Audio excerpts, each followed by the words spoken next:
যদি না রাখে ওই নৌজাহানের মতো হবে। যেই নৌজাহানের নিচে ছিদ্র করলে উপরের তলার মানুষও ধ্বংস হবে, নিচের তলার মানুষও ধ্বংস হবে।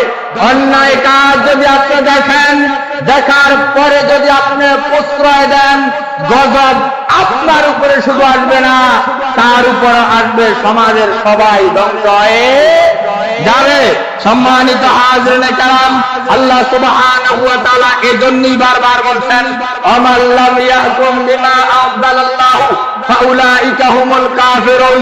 যারা আল্লাহর বিধান অনুযায়ী বিচার কার্যকরণ করে না, যারা আল্লাহর বিধান অনুযায়ী বিচার ফয়সালা করে না, যারা আল্লাহর বিধান অনুযায়ী বিচার করে না, ফাউলাইকা হুমুল কাফিরুন, তাদেরকে আল্লাহ কি বলেছেন?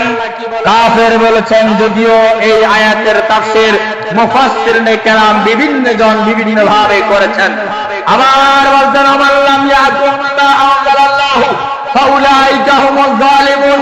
যারা আল্লাহর বিধান অনুযায়ী বিচার ফয়সালা করে না, যারা আল্লাহর বিধান অনুযায়ী বিচার কার্যক্রম করে না, আল্লাহ বলছেন ফাউলাইকা হুমুজ জালিমুন, তারা কি জালেম। অতএব আমাদেরকে সর্ব অবস্থায় হকের উপরে থাকতে হবে, ইনসাফের উপরে থাকতে হবে, ন্যায়ের উপরে থাকতে হবে, ন্যায় পরায়ণতা আমাদেরকে দেখাতে হবে এবং সেই অনুযায়ী আমাদেরকে চলতে হবে। রাজি আছি তো ইনশাআল্লাহ? পারবো তো ইনশাআল্লাহ? আল্লাহ কবুল করুন, সবাই বলে আমিন। সম্মানিত হাজিরিন কেরাম, আমরা 7টা বিষয়কে নিয়ে কথা বলেছিলাম।